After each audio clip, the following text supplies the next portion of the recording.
I stared at my mother's text message while my daughter's handmade birthday invitations sat on the kitchen table, each one decorated with glitter and hope.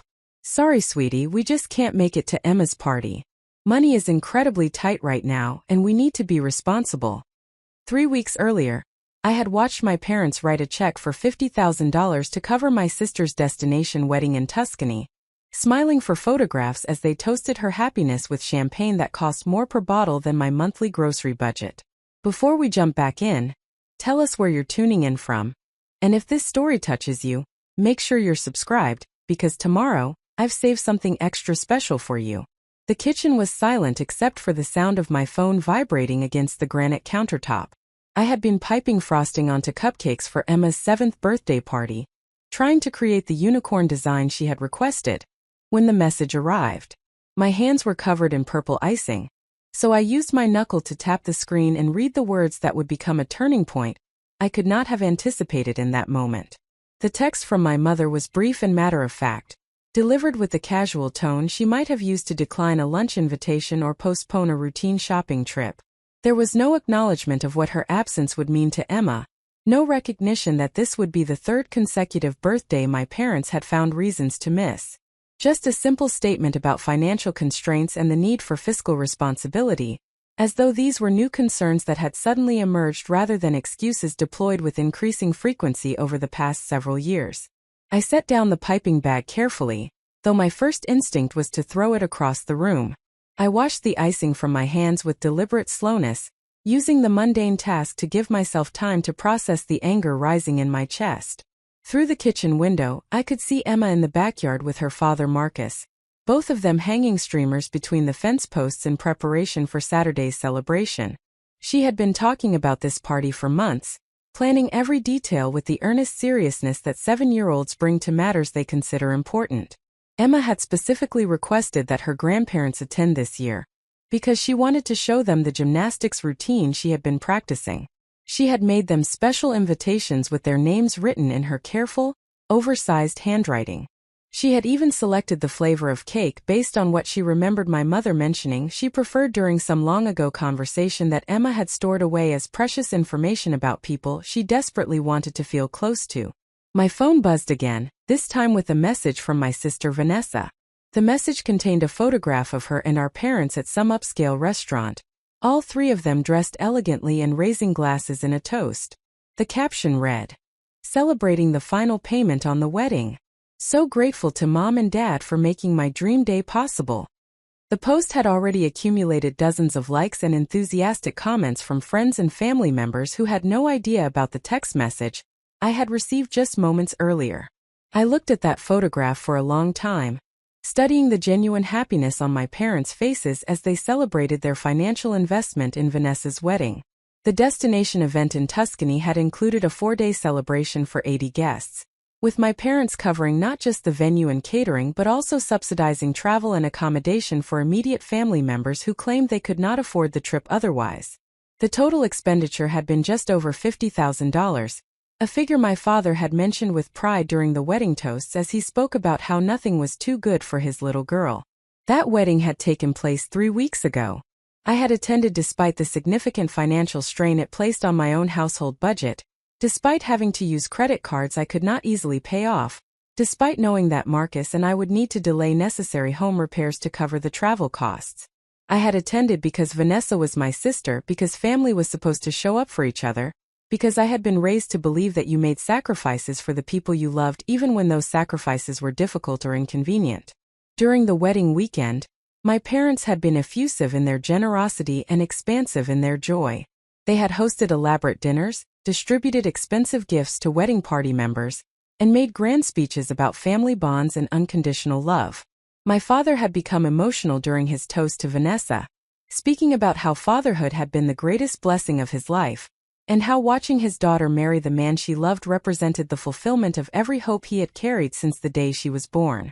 I had sat at that reception dinner with Emma on my lap, watching my daughter's face as her grandfather spoke about the joy of fatherhood and family connection without once glancing in our direction or acknowledging our presence in the room. Emma had asked me quietly why Grandpa was crying, and I had explained that he was happy for Aunt Vanessa. She had nodded with the acceptance children show when adults behave in ways that do not quite make sense but seem to be approved by other adults. And then she had asked when Grandpa might come watch her gymnastics show at school. The contrast between that lavish display of parental investment and the text message now on my phone created a cognitive dissonance so profound that I felt physically ill. Money was tight. Fiscal responsibility was necessary. These were the reasons my parents could not attend their granddaughter's birthday party, could not drive the 45 minutes to our home, could not spend a Saturday afternoon celebrating a child who loved them despite having very little evidence that this love was reciprocated in any meaningful way. I texted back a simple acknowledgement that I understood they could not attend, keeping my response neutral because I had learned over years of similar disappointments that expressing hurt or anger only resulted in my being characterized as overly sensitive, demanding, or unable to understand adult complexities. Then I returned to decorating cupcakes, forcing myself to focus on creating something beautiful for my daughter rather than dwelling on the ugliness of realizing that the pattern I had observed for years was not going to change, was perhaps never going to change. Marcus came inside with Emma, both of them laughing about something that had happened while hanging decorations. Emma ran to show me how she could now do a cartwheel, demonstrating in the kitchen with the unself-conscious pride of childhood achievement. I applauded and praised her form, pushing aside my anger to be present for this moment, to be the parent who showed up consistently and celebrated her accomplishments regardless of who else chose to be absent. After Emma went upstairs to work on the thank you card she was preparing in advance for party guests, Marcus asked quietly whether my parents had responded to the invitation. I showed him the text message without comment. His jaw tightened as he read it, and then he pulled up Vanessa's social media post on his own phone, comparing the timestamp of my mother's text with the timestamp of the restaurant photograph. The text claiming financial hardship had been sent approximately 30 minutes after the photograph celebrating their $50,000 expenditure. "This has to stop," Marcus said, his voice low and controlled in the way it became when he was genuinely angry but trying not to escalate. "This pattern of them treating you and Emma like you're somehow less important than Vanessa and her life has been going on since before Emma was born. But this is beyond the usual favoritism. This is cruel, and I cannot stand watching them hurt our daughter." I wanted to defend them, to find some explanation that would make their behavior understandable if not acceptable. But I had run out of explanations over the years of accumulated slights and disappointments. This was not an isolated incident but rather the latest example in a decades-long pattern that I had spent most of my adult life trying to rationalize or minimize.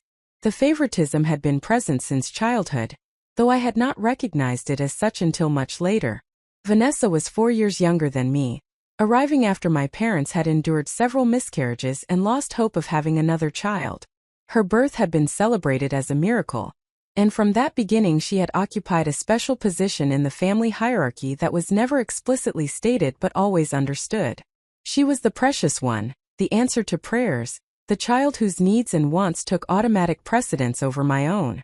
As children, the differential treatment manifested in ways both large and small. Vanessa received elaborate birthday parties while mine were modest family affairs. Her school achievements were celebrated with special dinners and gifts, while mine were acknowledged with brief praise before conversation moved to other topics. When family photographs were displayed around the house, Vanessa featured prominently in multiple frames while I appeared in background shots or old pictures from early childhood that my mother kept for reasons of completeness rather than preference. I had told myself throughout childhood and adolescence that I was imagining things, that my perception of favoritism reflected my own insecurities rather than actual parental behavior. When I raised concerns with my mother during my teenage years, she had dismissed them as typical sibling jealousy and suggested I should be grateful to have a sister rather than competing with her for attention. I had internalized that message, believing that my feelings of being overlooked were character flaws I needed to outgrow rather than valid responses to real circumstances. The pattern had continued into adulthood with increasing clarity. When I graduated from college, my parents attended the ceremony but left immediately afterward without staying for the reception or taking photographs, citing Vanessa's high school play that evening as an obligation they could not miss. When Marcus and I got married, my parents contributed $2,000 toward the wedding, while spending most of the engagement period discussing how they were already saving for Vanessa's future wedding, which would be the celebration she deserved. When Emma was born, my parents visited the hospital briefly, stayed for perhaps 20 minutes, and then left because they were tired. When Vanessa got a new puppy 3 years later, they drove 6 hours to spend an entire weekend helping her adjust to pet ownership. The contrast was so stark that even hospital staff had noticed and commented, with one nurse asking gently whether everything was all right with my family since my parents seemed unusually distant for new grandparents. I had made excuses then, as I had made excuses throughout my life. They were busy. They were tired. They showed love differently than other people. They had other obligations. But at some point, the accumulation of excuses became heavier than the burden of acknowledging the truth. My parents were capable of demonstrating generous love and consistent presence. They simply chose to direct those capacities almost exclusively toward Vanessa, while giving me whatever small amount of attention remained after her needs were satisfied.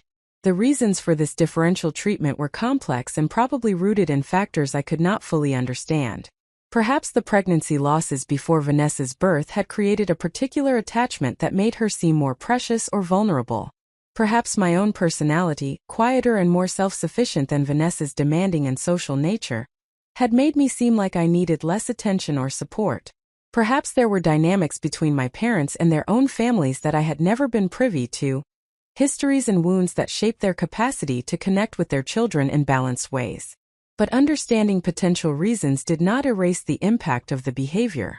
It did not change the fact that I had spent my entire life feeling like I was competing for basic parental attention and affection that should have been freely given. It did not change the fact that my daughter was learning the same painful lesson I had learned, that some people would always matter more than others even within families that claim to value all members equally. The birthday party was scheduled for Saturday afternoon. I had planned for 30 children, Emma's classmates and neighborhood friends who would spend 3 hours in our backyard playing games, eating cake, and celebrating in the chaotic, joyful way that children's parties unfold when properly planned. I had spent weeks preparing, creating decorations and party favors, organizing activities and managing logistics to ensure that Emma would have the magical celebration she had been dreaming about for months. My parents' absence would not ruin the party.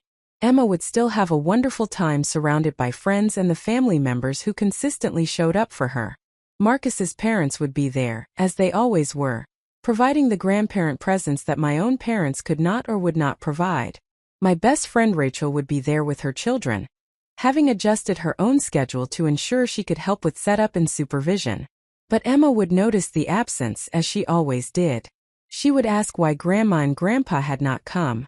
She would want to know whether they had received her special invitation, whether they had seen the gymnastics routine she wanted to show them, whether they would come next year if they could not come this year. And I would have to find age-appropriate ways to explain what I still struggled to understand myself, that sometimes people who should love you simply do not show up in the ways you need them to, and that this failure reflects their limitations rather than your worth. Preparing and narrating this story took us a lot of time, so if you are enjoying it, subscribe to our channel, it means a lot to us. Now back to the story. As I finished decorating the last batch of cupcakes that evening, I made a decision that surprised me with its clarity and calm. I was done making excuses for my parents' behavior. I was done minimizing the hurt their favoritism caused. I was done teaching my daughter that she should accept crumbs of attention from people who had demonstrated repeatedly that she was not a priority in their lives. I did not yet know what this decision would mean in practical terms, what conversations or confrontations lay ahead, what boundaries I would need to establish or what relationships might change as a result. But I knew that something fundamental had shifted inside me, that the text message about financial constraints sent while my parents celebrated their lavish gift to Vanessa had broken something that could not be repaired with the usual strategies of understanding and accommodation. Marcus found me later that evening sitting at the kitchen table with Emma's invitation spread before me. He sat down beside me without speaking, waiting for me to name what I was feeling. When I finally spoke, my voice was steady and certain in a way it had not been earlier. "I need to know the truth," I said quietly. "I need to understand why they treat us this way. And if there is no good reason, if this is just who they are and how they choose to allocate their love and resources, then I need to make decisions about what relationship Emma and I will have with them going forward. Because I cannot keep pretending that this is normal or acceptable. I cannot keep teaching my daughter that she should be grateful for scraps from people who have full plates they choose not to share with her. Marcus took my hand, his grip firm and supportive. Whatever you decide, he said. Whatever you need to do to protect yourself and Emma, I support completely. You have spent your entire life making excuses for them, and trying to earn something they should have been giving you freely. If you are finally ready to stop doing that, I will be right beside you through whatever comes next. That night I could not sleep. I lay awake thinking about the years of accumulated disappointments, the pattern of favoritism that had shaped my entire life.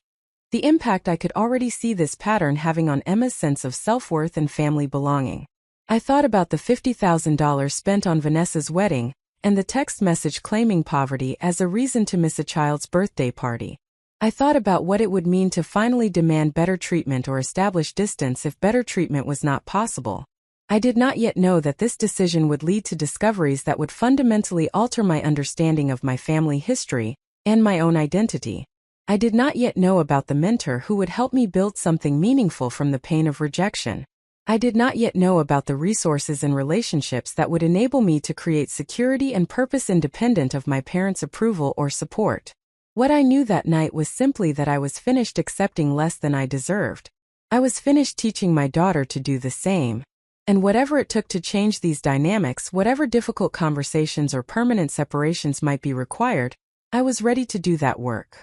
The birthday party would happen as planned. Emma would be celebrated and loved by people who chose to show up for her consistently.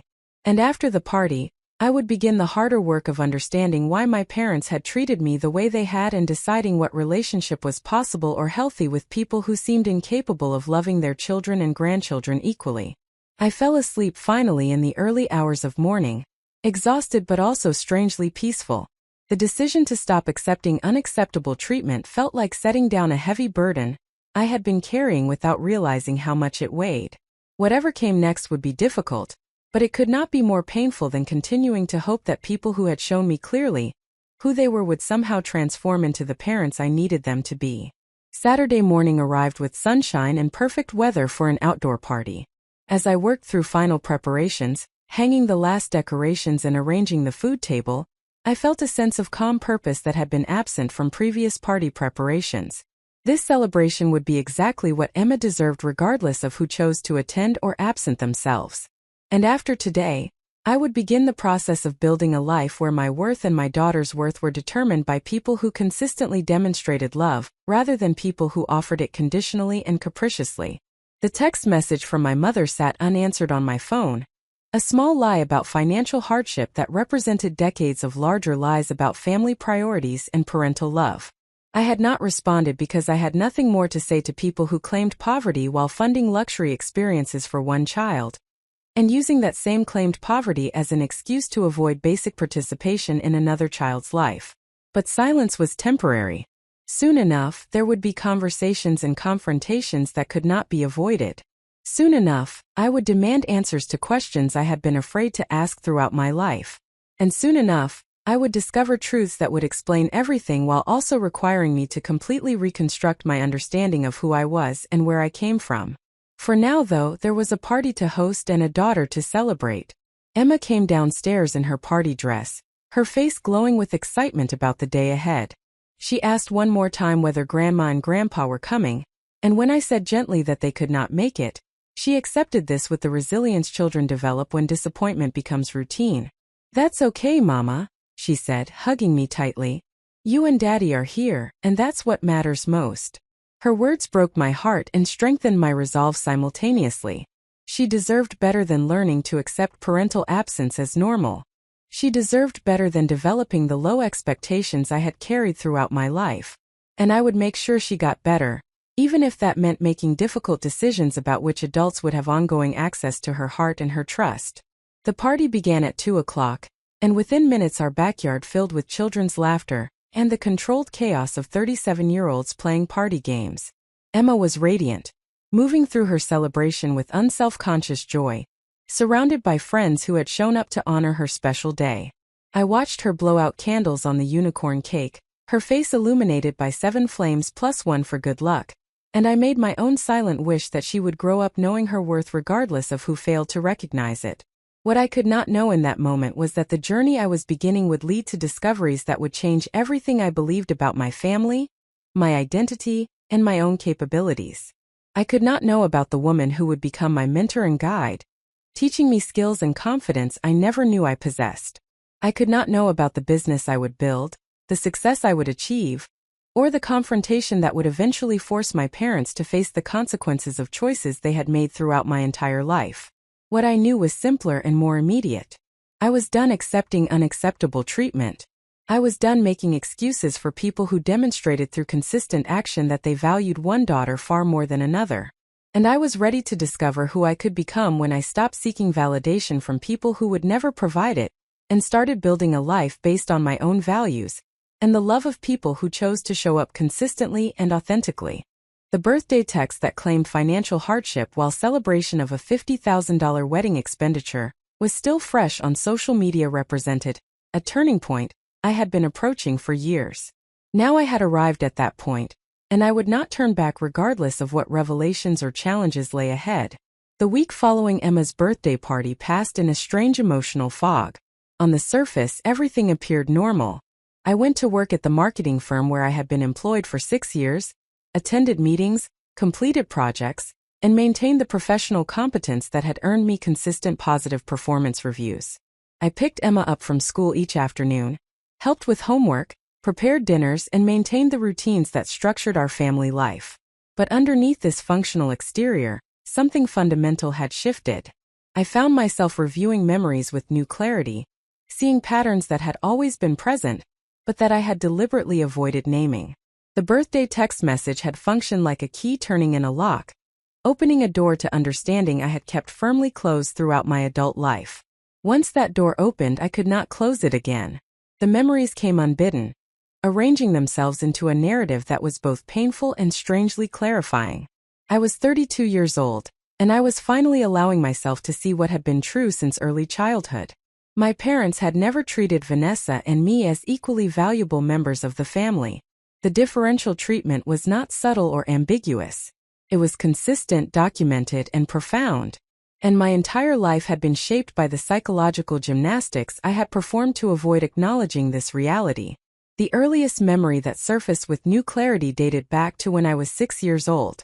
My first grade teacher had selected me to participate in the school's Gifted and Talented program, an honor that required parental permission and involvement. I had brought home the permission slip with such pride, certain that this achievement would make my parents as happy as I felt. My mother had glanced at the form, signed it quickly, and then returned to preparing dinner without comment or celebration. That same week, Vanessa, who was only 2 years old at the time, had taken her first steps. My parents had called relatives to share the news, taken videos, and written the date in the baby book they maintained with meticulous care. When I asked whether anyone had called relatives about my gifted program selection, my mother had looked at me with mild confusion and said that school programs were expected achievements rather than special occasions worth celebrating. Even at 6 years old, I had understood the implicit message. Vanessa's ordinary developmental milestones warranted celebration and documentation. My academic achievements were merely expected performances that did not merit particular attention or pride. I had internalized that lesson, learning to approach my accomplishments with modest acknowledgement, rather than the enthusiastic pride that might be interpreted as attention-seeking or inappropriate. Throughout elementary school, the pattern had continued with reliable consistency. When I brought home report cards with straight A grades, my parents would glance at them, express brief satisfaction, and then file them away without the special dinners or rewards that marked other families' celebration of academic success. When Vanessa later brought home report cards with mixed grades including several C marks, my parents would celebrate the B grades enthusiastically, praising her effort and improvement, while overlooking the lower marks entirely. I remembered the school science fair when I was 9 years old.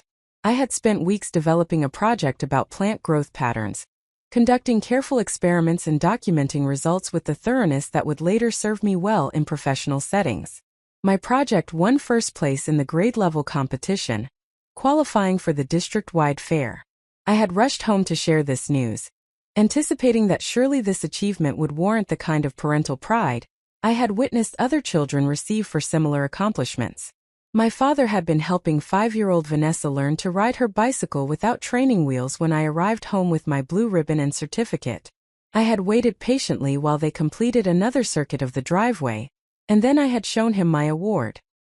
He had congratulated me briefly, but his attention remained focused on Vanessa's cycling progress.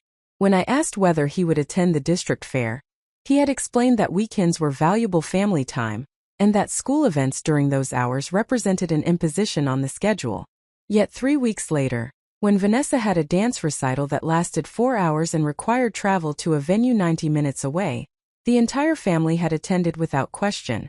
We had arrived early to get good seats. We had stayed through every performance, not just Vanessa's brief appearance. We had gone out for an elaborate dinner afterward to celebrate her participation. The contrast between these events was so stark that even as a 9-year-old, I had begun to understand that my accomplishments were fundamentally less important to my parents than Vanessa's ordinary participation in age-appropriate activities. Middle school had brought new dimensions to the favoritism pattern. I had tried out for the soccer team and made the varsity squad as a 7th grader, an unusual achievement that typically indicated strong athletic potential. My parents had signed the permission forms and paid the team fees, but they had attended only 2 games during that entire season, both times leaving early because Vanessa had evening activities that required their presence. Meanwhile, Vanessa's involvement in a recreational art class that met once weekly became the subject of extensive family discussion and support. My parents had purchased expensive art supplies for her, converted a spare room into an art studio, and displayed her childhood drawings throughout the house as though they were museum-quality pieces.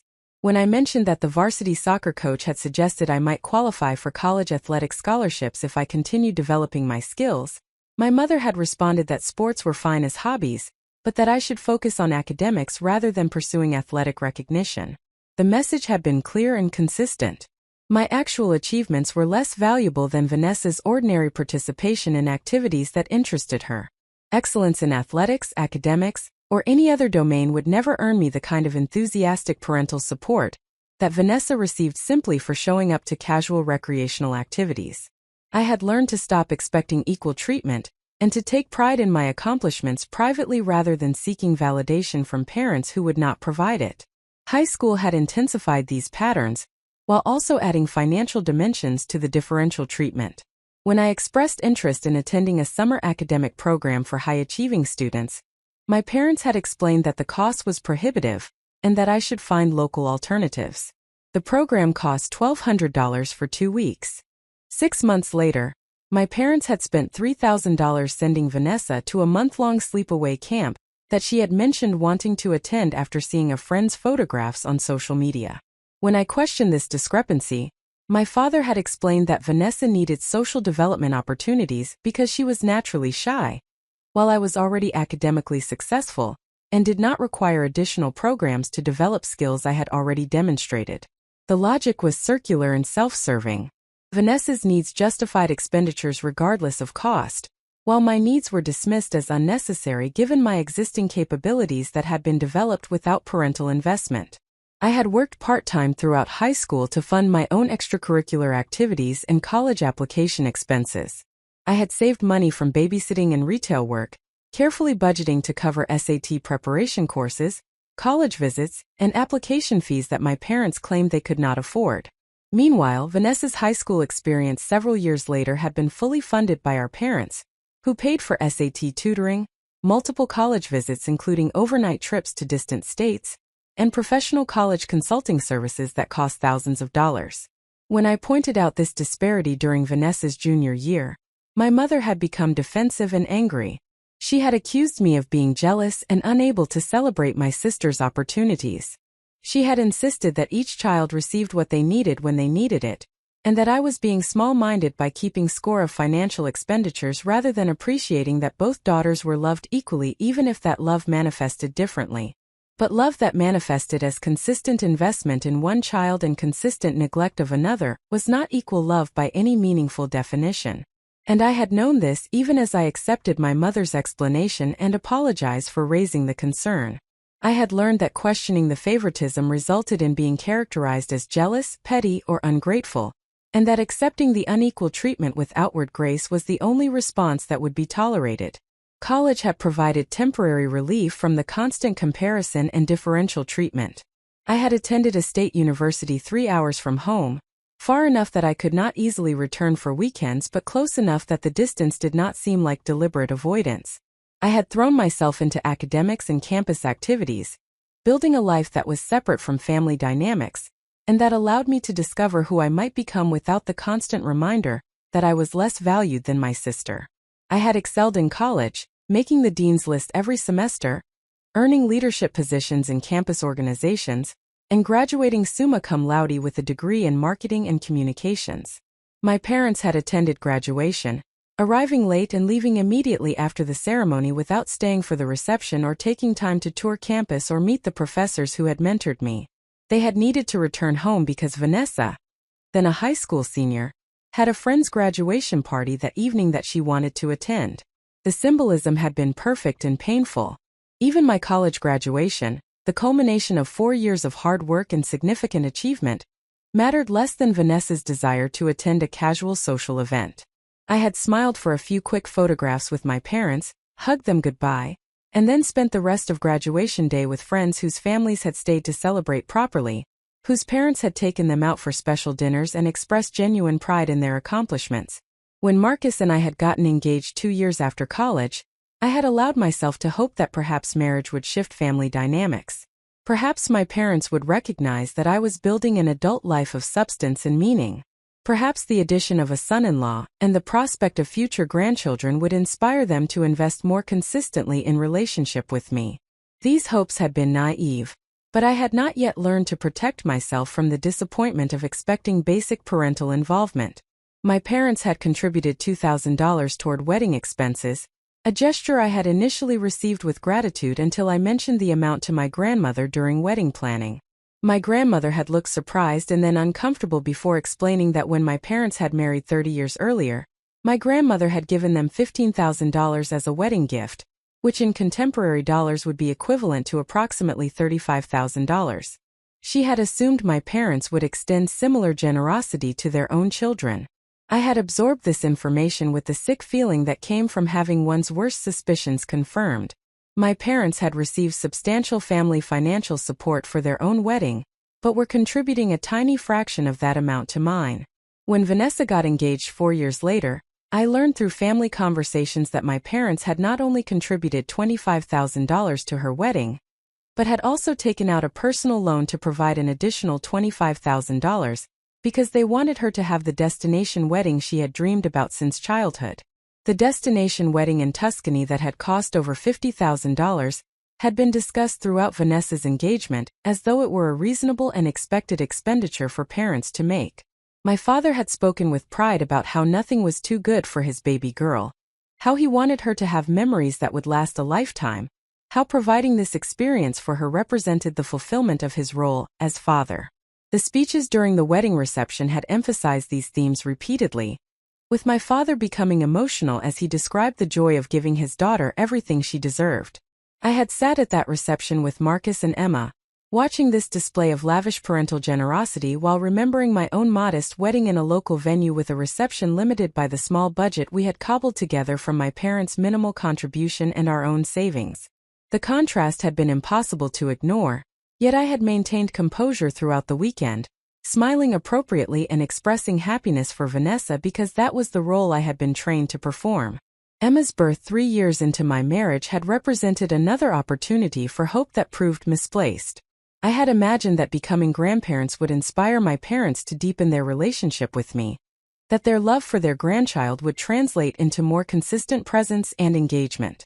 Instead, their pattern of minimal involvement had simply extended to include Emma. They had visited the hospital briefly when Emma was born, staying perhaps 30 minutes before explaining they needed to leave because they were tired and had a long drive home. They lived 45 minutes away, a distance that did not seem prohibitive for people who genuinely wanted to spend time with their first grandchild. Friends and extended family members had traveled from other states to meet Emma and support us during those early weeks. Yet my parents had made a single brief visit and then returned home. Throughout Emma's infancy and toddlerhood, my parents had maintained minimal contact. They would visit perhaps once every 6 weeks, staying for an hour or two before finding reasons to leave. They rarely called to check on Emma's development or ask how I was managing new motherhood. When I would call them to share milestones or simply to talk, conversations would be brief and would quickly shift to updates about Vanessa's life, which apparently was far more interesting than the mundane realities of caring for an infant. The contrast had become even more stark when Vanessa got a puppy. My parents had driven 6 hours to spend an entire weekend helping her adjust to pet ownership. They had called daily for the first month to check on the puppy's progress. They had purchased expensive supplies and accessories. They had posted constant updates on social media about their adorable grandpuppy, and the joy of watching Vanessa embrace this new responsibility. Meanwhile, their actual human grandchild received occasional visits and minimal engagement. Emma had learned to expect very little from her maternal grandparents, adjusting her expectations downward until she no longer asked when they would visit or expressed disappointment when they canceled plans. At 7 years old, she had already developed the protective detachment that I had cultivated throughout childhood, learning not to invest emotionally in relationships with people who would not invest consistently in her. The pattern had been present throughout Emma's life with painful consistency. They had missed her first birthday, claiming a conflict with a commitment they had made before receiving our invitation. They had missed her preschool graduation because they had scheduled a vacation during that week. They had missed her kindergarten holiday concert because traffic had been heavy, and they had decided to turn back rather than arrive late. Each absence came with explanations that sounded reasonable in isolation but that created an undeniable pattern when viewed collectively. Meanwhile, they attended every event in Vanessa's life, regardless of convenience or schedule conflicts. They traveled to watch her participate in casual community events. They adjusted their schedules to accommodate her preferences. They made her a priority in ways they had never made Emma or me a priority, and this differential treatment was visible to everyone who knew our family well enough to observe the patterns. As I reviewed these memories during the week after Emma's birthday party, I began documenting the pattern systematically. I created a spreadsheet tracking significant events in my life and in Vanessa's life, noting my parents' level of participation and financial investment in each event. The data confirmed what I had known emotionally, but had never quantified. My parents had attended approximately 30% of my significant life events, while attending over 90% of Vanessa's events. Their financial investment in Vanessa over the years totaled well over $100,000, while their investment in me totaled less than $15,000. These were not subtle differences that could be explained by timing or circumstance. These were dramatic disparities that reflected clear choices about which daughter mattered more, which relationship deserved investment, which life was worth celebrating and supporting. I had spent 3 decades making excuses for these choices, believing that if I could just understand their reasoning or accept their explanations, the pain of unequal treatment would somehow diminish. But understanding did not erase pain.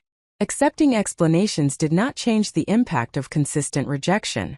And I was finally ready to stop making excuses for people who had demonstrated through decades of behavior that they were simply incapable of or unwilling to love both daughters equally. I called my mother on Thursday evening, 6 days after the birthday text message. Emma was in bed, and Marcus was working in his home office, giving me privacy for a conversation I had been rehearsing mentally for days. When my mother answered, her voice was cheerful and casual, as though nothing unusual had occurred recently. I did not engage in small talk or ease into the difficult topic gradually. I had learned that direct communication was the only approach that prevented my concerns from being deflected or minimized. I asked her to explain the decision to miss Emma's birthday party, due to financial constraints while having just spent $50,000 on Vanessa's wedding. The silence on the other end of the phone lasted several seconds. When my mother finally spoke, her tone had shifted from cheerful to defensive. She explained that the wedding was a once-in-a-lifetime event that had required long-term planning and saving, while a birthday party was an annual occurrence that Emma would not even remember in a few years. She suggested that I was being unfair by comparing these completely different types of events. I pointed out that Emma would absolutely remember her grandmother's absence from her 7th birthday party, particularly given that this was the 3rd consecutive birthday they had missed. I noted that the text message claiming financial hardship had been sent the same evening. They had posted photographs celebrating the final wedding payment at an expensive restaurant. I asked directly whether she understood how the timing and contrast appeared from my perspective. My mother's defensiveness escalated into irritation. She accused me of keeping score, of being unable to celebrate my sister's happiness, of making everything about myself rather than accepting that different circumstances required different responses.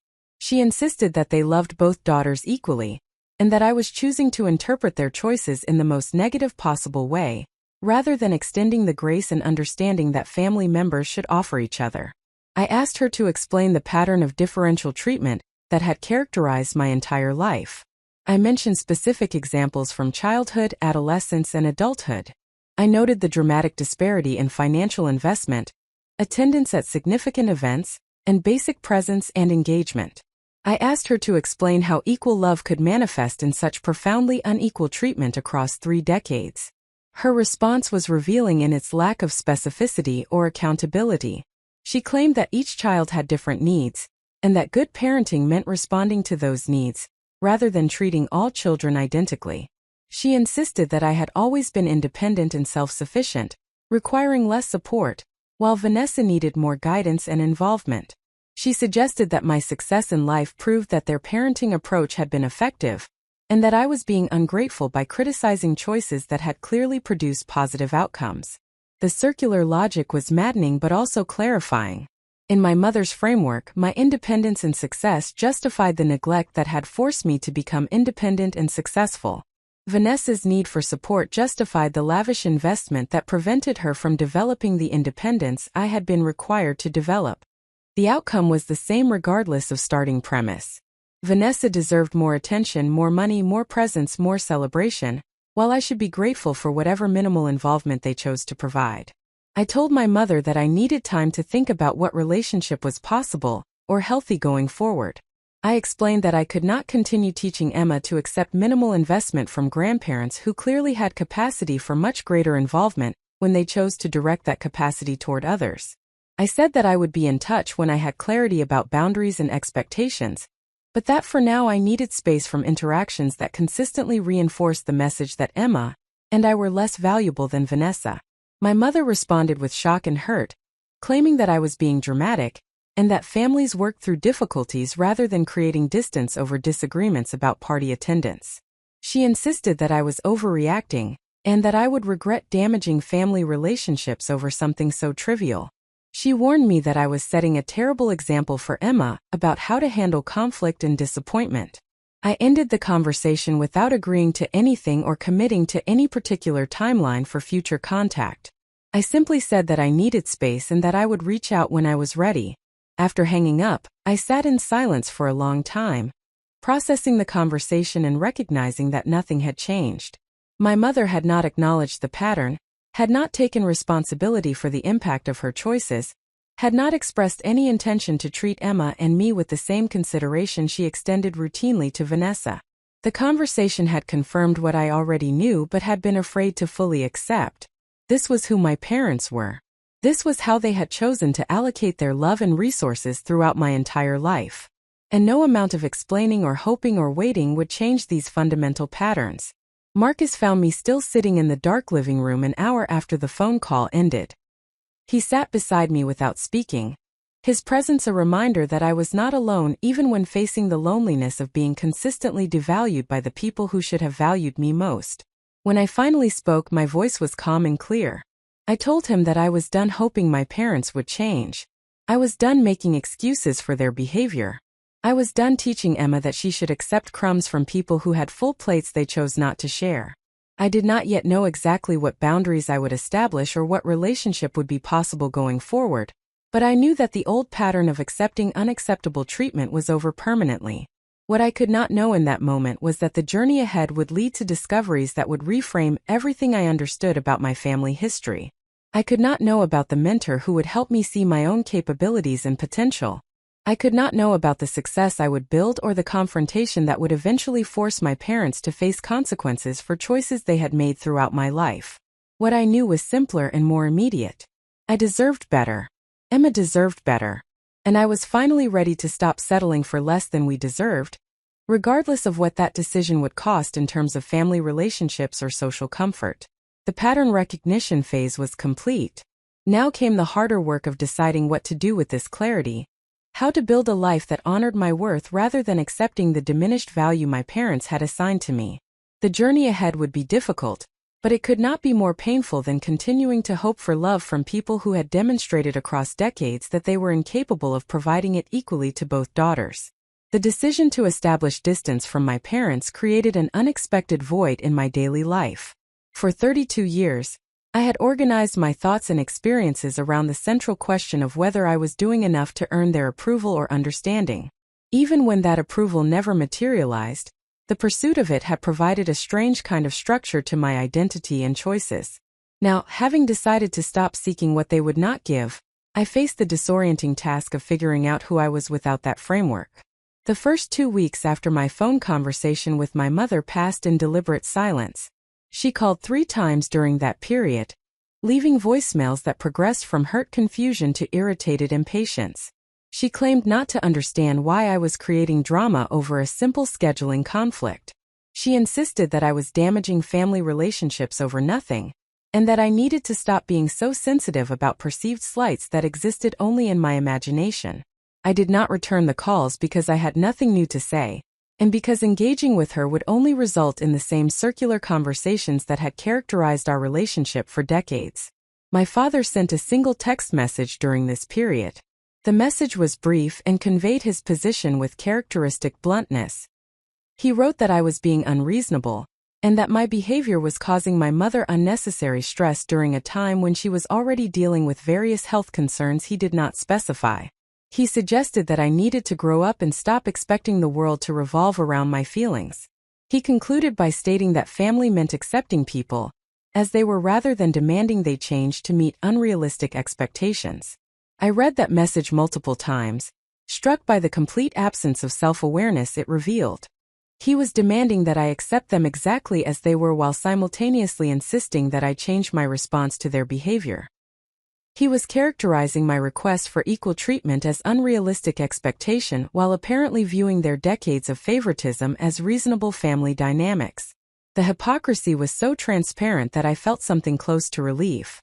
These were not people who would ever acknowledge their role in our damaged relationship, and understanding that freed me from the need to keep trying to make them see what they were determined not to see. Vanessa called during the 3rd week of silence, her voice carrying the careful neutrality of someone who had been coached on what to say.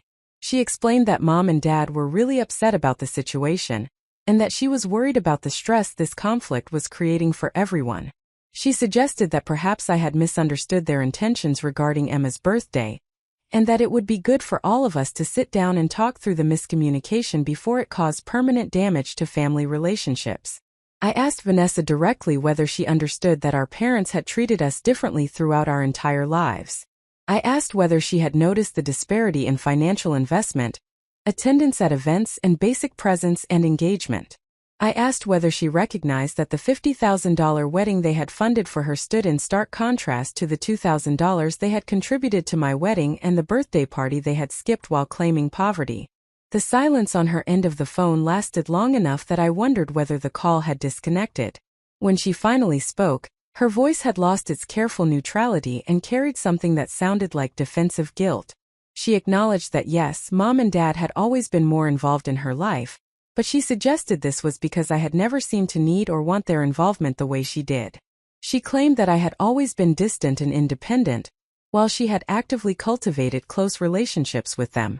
I pointed out that children should not have to beg for parental involvement, and that independence forced by neglect was different from independence that developed naturally from secure attachment. I noted that she had received consistent love and support that had enabled her to remain connected to our parents, while I had received inconsistent attention that had taught me not to depend on them for anything important. I asked her to consider how different our relationships with our parents might have been if they had invested equally in both of us from the beginning. Vanessa became defensive, insisting that she had not asked to be favored, and that it was unfair of me to blame her for choices our parents had made. She said that she could not help the fact that she and Mom had similar personalities and interests that made their relationship naturally closer.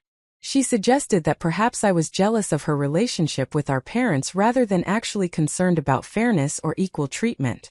I told Vanessa that I did not blame her for our parents' choices, and that I understood she had not created the dynamic that had characterized our childhood. However, I also explained that I could not continue participating in family systems that required me to pretend the favoritism did not exist or did not matter. I said that I needed space to figure out what relationship was healthy and possible with parents who had demonstrated they were unwilling or unable to treat both daughters with equal consideration. Vanessa responded with a mix of frustration and something that might have been concern. She warned me that cutting off contact with our parents would hurt everyone, including Emma, who would lose her grandparents over what Vanessa characterized as my inability to let go of childhood grievances. She insisted that all families had complicated dynamics, and that I was being selfish by prioritizing my feelings over family unity. I ended the conversation by telling Vanessa that I loved her, but that I needed her to respect my decision to establish boundaries with our parents. I explained that I was not asking her to choose sides or to change her own relationship with them, but that I also could not continue pretending that unequal treatment was acceptable simply because acknowledging it created discomfort for others. After we hung up, I felt the familiar exhaustion that came from trying to explain to people who did not want to understand. The silence from my parents extended into a full month. During that time, I focused on work and on Emma's daily routines, grateful for the absence of constant emotional navigation required by trying to maintain relationships with people who consistently disappointed or hurt me. Marcus observed during this period that I seemed lighter somehow, as though I had set down a burden I had been carrying without realizing its weight. He was right. The decision to stop seeking approval or understanding from my parents had created space for me to consider what I actually wanted from my life, rather than what I needed to do to earn love that should have been given freely. Emma noticed her grandparents' absence but seemed to accept it with the resilience children develop when adults in their lives are inconsistent. She asked once whether Grandma and Grandpa were mad at us, and I explained in age-appropriate terms that sometimes grown-ups needed time apart to think about how they wanted their relationships to work. She accepted this explanation and returned to her own concerns, which centered primarily on an upcoming school play, and whether she would get the role she wanted. I enrolled Emma in a new activity during this period, a Saturday morning art class that met at a community center near our home. The class was taught by a woman named Dr. Patricia Chun, who ran a nonprofit arts education program for children. I had learned about the program through a coworker whose daughter had participated the previous year and had raved about the experience. The cost was modest, subsidized by grants to ensure accessibility for families across income levels, and the program's philosophy emphasized creative exploration rather than product-focused outcomes. I dropped Emma off for her first class on a Saturday morning in late October, 6 weeks after the birthday party my parents had missed. Dr. Chun greeted each child individually at the door, kneeling to make eye contact and asking questions about their interests and experience with art. When Emma mentioned that she loved drawing unicorns and rainbows, Dr. Chun responded with genuine enthusiasm, rather than the patronizing tone adults sometimes use with children.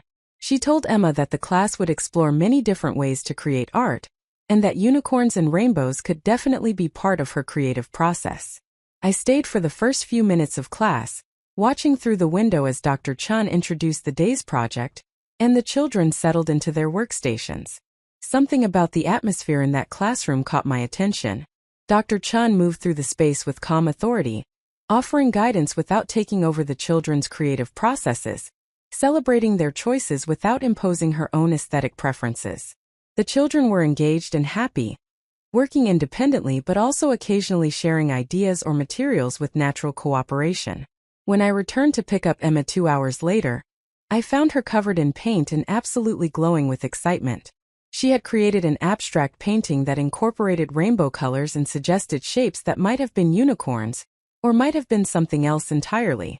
The work was messy and unpolished in the way children's art should be, reflecting genuine creative exploration, rather than adult-directed craft production. Dr. Chun had written a brief note on the back of the canvas describing specific choices Emma had made during the creative process, demonstrating that she had been genuinely observing and valuing each child's individual approach. As Emma gathered her belongings, Dr. Chun approached me with a warm smile and asked whether I had a moment to talk. She explained that Emma had shown particular creativity and confidence during class, and that she had enjoyed working with her. Then she asked a question that surprised me with its directness. She asked whether I had ever considered exploring my own creative interests, noting that many parents discovered or rediscovered artistic passions through their children's involvement in programs like hers. I laughed and explained that I had no artistic talent whatsoever, and that my professional background was in marketing rather than creative fields. Dr. Chun responded with the gentle firmness of someone who had heard similar self-assessments many times before. She suggested that creativity was not limited to artistic production, and that the skills I had developed in marketing, particularly strategic thinking and communication, were themselves creative capacities that could be applied in many contexts. She mentioned that her nonprofit was looking for volunteers to help with program development, marketing strategy, and fundraising initiatives. She explained that many talented professionals underestimated the value their skills could bring to community organizations that operated with limited resources and staff. She asked whether I might be interested in learning more about volunteer opportunities that would allow me to contribute my professional expertise, while also connecting with the organization's mission of making arts education accessible to all children. I had not been looking for volunteer work or additional commitments beyond my job and family responsibilities. But something about Dr. Chen's invitation resonated with me in that moment. I was actively trying to figure out who I was beyond the daughter who sought impossible approval, and the mother who managed daily logistics. The idea of contributing my skills to something meaningful, while also connecting with an organization that treated children with genuine respect and encouragement, appealed to me in ways I had not anticipated. I agreed to meet with Dr. Chun the following week to learn more about the organization and the specific ways I might be able to help. That meeting, which I attended with modest expectations of perhaps helping with a newsletter or social media strategy, became the beginning of a relationship that would eventually transform my understanding of my own capabilities and potential. Dr. Chen's nonprofit, called Creative Foundations, operated on a shoestring budget supplemented by grants and donations. The organization served over 200 children annually through various programs including visual arts classes, music instruction, creative writing workshops, and integrated arts experiences that combined multiple disciplines. The programs were designed specifically for children from families who could not afford private lessons or expensive camps, filling a gap that Dr. Chun had identified through her own research on arts education accessibility. During our initial meeting, Dr. Chun explained her vision for expanding the organization's reach and impact. She wanted to serve more children, offer more diverse programming, and create pathways for young people to continue artistic development through adolescence and into early adulthood. However, the organization's limited marketing capacity meant that many families who could benefit from their programs never learned about their existence. Their fundraising efforts were similarly constrained by lack of professional development strategy. As Dr. Chun described these challenges, I found myself mentally drafting solutions.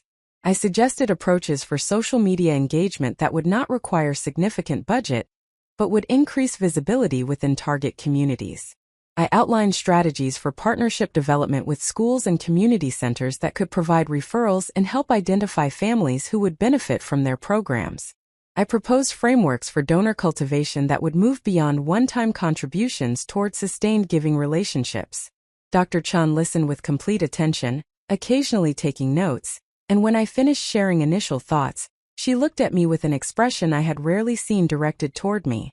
It was a look of genuine respect and appreciation, the kind of recognition that communicated that my ideas had real value and potential impact. She asked whether I would be willing to take on a volunteer leadership role as the organization's marketing and development director, working alongside the small staff to implement the strategies I had outlined. I hesitated, suddenly aware that I was being offered something significant, rather than being asked to stuff envelopes or make copies. Dr. Chun noticed my hesitation and addressed it directly. She acknowledged that this would be a substantial commitment requiring several hours weekly, and that she understood if my work and family obligations made that impossible. However, she also noted that I clearly had both the skills and the strategic thinking capacity that could transform the organization's trajectory, and that she hoped I would consider whether this opportunity aligned with whatever I might be looking for in my own life at this moment. Her phrasing struck me as unusually perceptive. She seemed to understand that I was at some kind of crossroads, that I was looking for something though I could not have articulated exactly what. I told her I needed to discuss the commitment with Marcus and ensure that it would not negatively impact my family responsibilities. She agreed immediately and encouraged me to take whatever time I needed to make a thoughtful decision. That evening, I talked with Marcus about the opportunity Dr. Chan had presented. He listened carefully as I described the organization's mission, the specific role she had offered, and my initial ideas about how I might approach the work. When I finished, he asked a simple question that cut through my uncertainty. He asked whether I was excited about the possibility, or whether I was simply being polite by considering an offer I did not actually want to accept. The question forced me to examine my actual feelings, rather than my habitual tendency to focus on obligations and others' expectations. I realized that I was genuinely excited, more energized than I had felt about anything in months.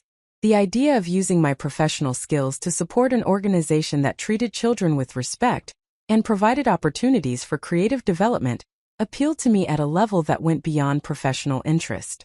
This was work that connected to values I held deeply, but had not found ways to express through my regular employment. Marcus encouraged me to accept the role, noting that I had been searching for something meaningful beyond work and family routines, and that this opportunity seemed to align perfectly with my skills while also connecting to purposes I cared about. He offered to adjust his own schedule to accommodate the time commitment, ensuring that Emma's needs would continue to be met consistently regardless of my volunteer involvement. I contacted Dr. Chan the next day and accepted the position. We scheduled a series of meetings to develop strategy and implementation plans, and I began dedicating approximately 10 hours weekly to Creative Foundation's work. The initial focus was on developing a comprehensive marketing strategy that would increase program visibility within target communities, while also creating materials that would support fundraising efforts. As I worked on these projects, I discovered capabilities I had not known I possessed. My regular job involved executing marketing strategies developed by others, implementing campaigns rather than creating them. But at Creative Foundations, I had autonomy to develop approaches from scratch, to test ideas and adjust based on results, to think strategically about long-term organizational development, rather than simply managing tactical execution of predetermined plans. Dr. Chan provided the kind of mentorship I had never experienced in professional settings. She asked questions that pushed my thinking further, challenged assumptions without dismissing ideas, and created space for me to develop confidence in my own judgment. She treated mistakes as learning opportunities rather than failures, and she celebrated successes by highlighting the specific strategic choices that had contributed to positive outcomes. Within 3 months, Creative Foundations had doubled its program enrollment through targeted outreach and partnership development. We had cultivated several new major donors through carefully crafted proposals that connected the organization's mission to donors' stated interests and values. We had established relationships with school counselors and community center directors, who began regularly referring families to our programs. The success was professionally satisfying, but what mattered more was the growing realization that I had capabilities far beyond what I had allowed myself to explore. Years of working in a job that required competent execution, but not strategic thinking, had convinced me that I was good at following directions, but not at developing vision or leading initiatives. Dr. Chen's confidence in my abilities and her willingness to give me genuine authority to develop and implement strategy revealed that this self-assessment had been unnecessarily limited. During this same period, the silence from my parents continued with only occasional interruptions. My mother sent a few text messages asking when I was going to stop being ridiculous and return to normal family interactions. My father called once to say that I was being immature, and that I needed to apologize to my mother for the stress I was causing. These communications required no response because they demonstrated that nothing had changed in their understanding or approach. What surprised me was how little their absence affected my daily life once I stopped expecting or hoping for their involvement. Emma was thriving in her art class and in school. Marcus and I were connecting more deeply as we worked together to manage household responsibilities, while I took on volunteer work. My job continued steadily, providing income and stability without requiring emotional investment that exceeded my capacity. The relationship with Dr. Chan was becoming something more substantial than a typical volunteer-supervisor dynamic. She invited me to coffee after a particularly successful fundraising event, and our conversation ranged far beyond Creative Foundation's business into discussions about career development, family dynamics, and the challenges women faced in balancing professional aspirations with family responsibilities and societal expectations. I found myself sharing more about my family situation than I had intended, explaining the pattern of favoritism that had characterized my relationship with my parents and the recent decision to establish distance. Dr. Chun listened without judgment or unsolicited advice, but when I finished, she shared something from her own history that reframed my understanding of mentorship and chosen family. She explained that she had immigrated to the United States as a young woman, leaving behind family who had not supported her educational and professional aspirations. She had built a career and a life with the help of mentors who had recognized her potential and invested in her development despite having no familial obligation to do so. She had learned that family could be chosen as well as inherited, and that the people who genuinely supported your growth and celebrated your success were your real family regardless of biological connection. Then she said something that I would remember many times in the months ahead. She told me that I had been operating at about 30% of my actual capacity, constrained by beliefs about my own limitations that had been imposed by people who benefited from my remaining small. She said that watching me work over the past 3 months had shown her someone with exceptional strategic thinking, leadership potential, and creative problem-solving abilities who had somehow convinced herself that she was merely competent, rather than genuinely talented. I protested automatically, citing my lack of formal leadership experience and my modest career achievements. Dr. Chun interrupted gently but firmly. She noted that I had increased Creative Foundation's enrollment by 100%, developed donor relationships that had generated over $40,000 in new funding, and created marketing systems that were now being used as models by other similar organizations. These were not the achievements of someone who was merely competent.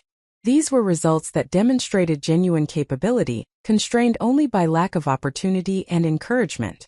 Her words planted seeds that would take months to fully germinate, but even in that moment, I felt something shifting in how I understood my own potential. Perhaps I had been living small not because I was inherently limited, but because I had internalized messages about my limitations from people who had never actually wanted to see what I could become. The conversation with Dr. Chun occurred in early February, 4 months after Emma's birthday party, and my parents' text message claiming poverty. I had survived those 4 months without my parents' involvement, and more than survived, I had actually begun to flourish in their absence. The space created by no longer seeking their approval had allowed me to explore capabilities and build relationships that had remained dormant, while I focused energy on trying to earn love from people who would not provide it. What I did not yet know was that this was only the beginning of a transformation that would eventually lead to discoveries about my family history, confrontations that would force my parents to face consequences for their choices, and the building of something substantial that would give my life meaning beyond the wounds of childhood. But I knew enough in that moment to recognize that walking away from toxic family dynamics had been necessary for my own development and well-being. The point of no return had been reached and crossed. There was no going back to the old patterns of accepting unacceptable treatment. Whatever came next, it would be built on a foundation of self-respect and clear understanding of my own worth, rather than on desperate hope that people who had consistently disappointed me might somehow transform into the parents I needed them to be. Emma's art class became a weekly highlight for both of us. I would drop her off and spend the 2 hours working on Creative Foundation's projects at a nearby coffee shop, then return to pick her up and hear about what she had created. Dr. Chun always had specific observations about Emma's creative choices and development, demonstrating genuine attention to each child's individual process and growth. One Saturday in late February, Dr. Chun mentioned that Creative Foundations was planning to hire a full-time development director, and asked whether I might be interested in applying. The position would involve significantly more hours than my volunteer role, but would also come with a modest salary and the opportunity to shape the organization's growth strategy over the coming years. She explained that my volunteer work had demonstrated exactly the kind of strategic thinking and execution the position required, and that she hoped I would consider transitioning from volunteer to staff leadership. I was simultaneously flattered and terrified by the offer. Leaving my stable marketing position for a nonprofit role with lower pay and less security seemed financially risky and professionally unconventional. Yet the work at Creative Foundations had awakened something in me that had been dormant for years, a sense of purpose and capability that went far beyond executing others' visions and collecting steady paychecks. I told Dr. Chun I would think seriously about the opportunity, and I meant it. The journey that had begun with a text message about birthday party absence was leading to places I could not have anticipated. I was discovering who I might become when I stopped seeking approval from people incapable of giving it, and started building a life based on my own values and the recognition of people who genuinely saw my potential. The point of no return was not just about leaving toxic family dynamics behind. It was about moving toward something new, something that reflected my actual capabilities, rather than the diminished self-concept I had developed in response to decades of being undervalued. The path ahead remained unclear, but I was finally ready to walk it with confidence that I deserved better than I had settled for throughout my life. The decision about whether to accept the full-time position at Creative Foundations required more than a simple cost-benefit analysis. Marcus and I spent several evenings reviewing our household budget, calculating what a salary reduction would mean for our financial stability and our ability to maintain the modest lifestyle we had built. The numbers were challenging but not impossible. We would need to reduce discretionary spending and be more strategic about saving for Emma's future educational expenses, but we could manage the transition if we planned carefully. However, the financial considerations represented only one dimension of a much more complex decision. I was contemplating leaving a position where I had achieved competence and security for a role that would challenge me in ways I had never been challenged before. The comfort of my current job lay precisely in its predictability and limited demands. I understood the expectations, met them consistently, and received regular positive feedback that confirmed I was performing adequately. The work required perhaps 40% of my actual capacity, leaving energy for family responsibilities and volunteer commitments, but never pushing me to discover what I might be capable of if fully engaged. The Creative Foundations position would be fundamentally different. Dr. Chun had made clear that she was offering not just a job but a partnership in building something substantial. The organization was at a critical growth phase where strategic decisions made over the next several years would determine whether it remained a small local program or evolved into a regional model for accessible arts education. The development director would play a central role in shaping that trajectory through fundraising strategy, partnership cultivation, and program expansion planning. This was not work that could be accomplished through competent execution of predetermined tasks. This was work that required vision, creativity, strategic thinking, and the confidence to make significant decisions with imperfect information. This was work that would demand I operate at full capacity rather than coasting at the comfortable 40% that had characterized my career to date. The prospect was simultaneously exhilarating and terrifying. I scheduled a meeting with Dr. Chun to discuss the position in greater depth before making my final decision. We met at her office on a Tuesday evening after I finished my regular workday, and she provided detailed information about the role's responsibilities, reporting structures, and performance expectations. Then she asked me a question that cut through my analytical approach to the decision and forced me to confront the deeper issues underlying my hesitation. She asked whether I was afraid of failing or afraid of succeeding.